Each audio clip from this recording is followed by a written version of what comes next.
Let's start on Josh Frydenberg then. Is this just sanity prevailing? I mean, were you a bit surprised when suddenly it was Josh for Canberra all over again? Well, as a Nat from New South Wales, I'm not overly concerned with he lives in Victoria and what they do. But Josh was a great statesman, a great treasurer here.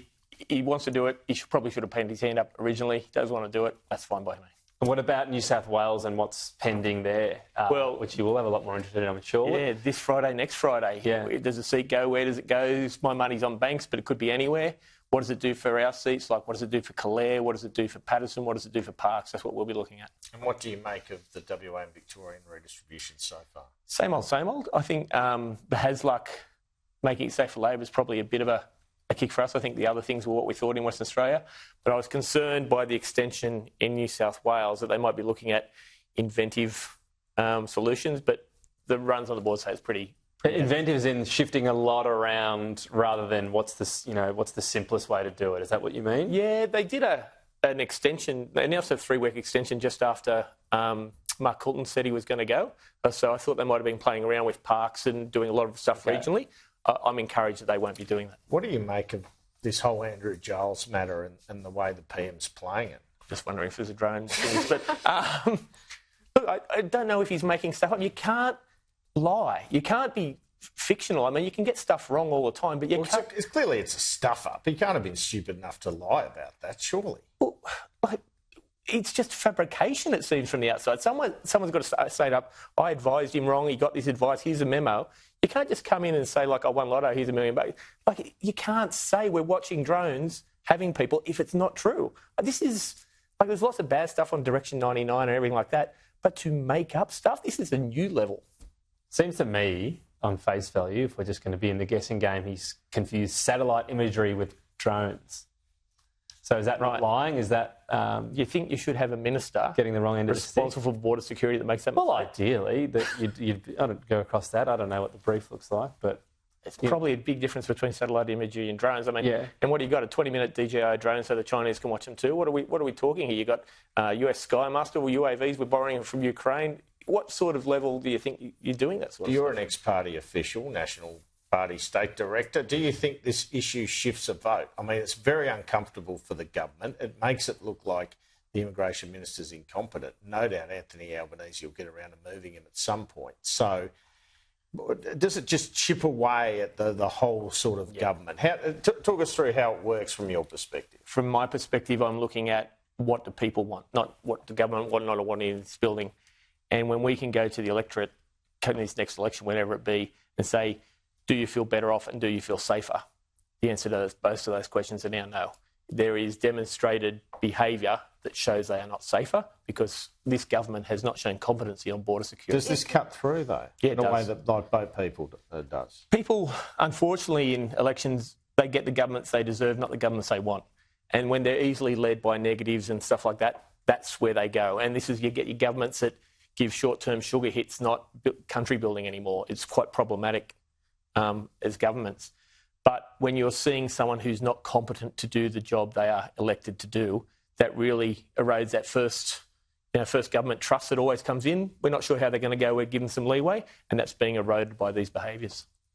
On nuclear, if there's a Dutton-led government, inevitably they'll have to reach some kind of agreement with Labor state premiers about where to put a nuclear reactor. Is there any plan underway about ongoing those kinds of negotiations? Look, I think the leadership team, Ted and Dutton and everyone are doing a really good plan and working through the process. So we won't just come out and say, here, this is what's going on. I think unlike the offshore wind we're seeing in Port Stephens, Illawarra and around, you're going to see better consultation in probable areas.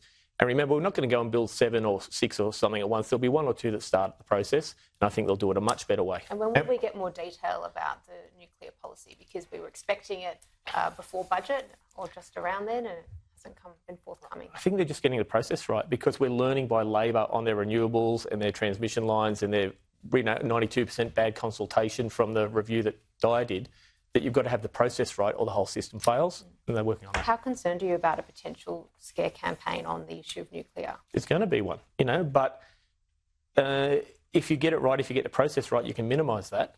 But people want to be able to flick a switch and have power.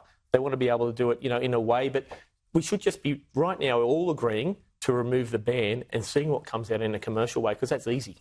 So on nuclear power, because you mentioned the big renewable projects and that you'll consult better. And a lot of the talk around is not whether to have them, but where to put them. Don't put them here, it might affect the fishing industry, whatever it might be. Don't put renewable on prime agricultural land.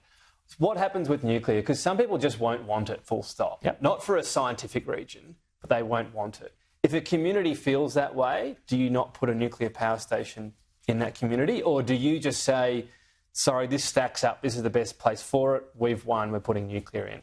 No, I think you've got to go to the community. I think you've got to go and say, here are some sites we think are suitable. Is anyone willing to put their hand up and have a look? What sort of things do you need? I don't think they're bribes. I think do we invest in infrastructure and employment in these economic zones to create, real strong economic areas around? I think that's what I would do. I'm not the energy minister, and you're in the Hunter region, and you believe there's opportunity there. Absolutely, I do. We're seeing families work with tools in the Hunter, their fathers and their sons, and they might not use the tools to do the same job, but they want to still work with their tools. It's what they're comfortable with. It's what they're good at. And if we can have good energy access, strong things, we've got the aluminium plant that uses 12% of, that New South Wales energy there. If we can give them that continuity of employment and certainty of life, that is all they're after. And if we can do that in the Hunter and give energy to manufacturing, give energy to engineering, I'm for it. If we can do that in a way that the community is happy with in their area, I don't think there's any problem. And how are you going to gauge that happiness? How do you do that? Because you can say, oh, no, I've been chatting to all the locals, went to the pub, they love it. But no, happy. I polled.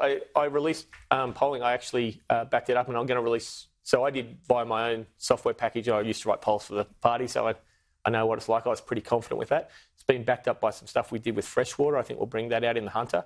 And so it'll just be opinion polling? No, I've done that to make sure they're ready for a conversation. Right? And then there has to be much more resource put into that. Newcastle Herald today went up to Muswellbrook, which is right in the heart of the territory we're talking. They did a vox pop. That's in favour of it. And so, but we need to really invest in those people. What do they want out of it? What are their fears? We need to make them happy. What are the people who raise concerns about it with you? What do they say about nuclear power? Is it proven? How long it will take? Is it expensive? All the things they're saying.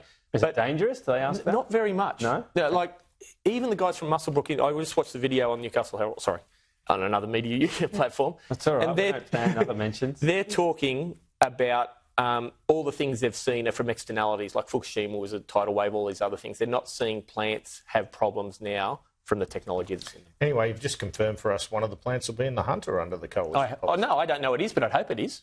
Okay. Good to get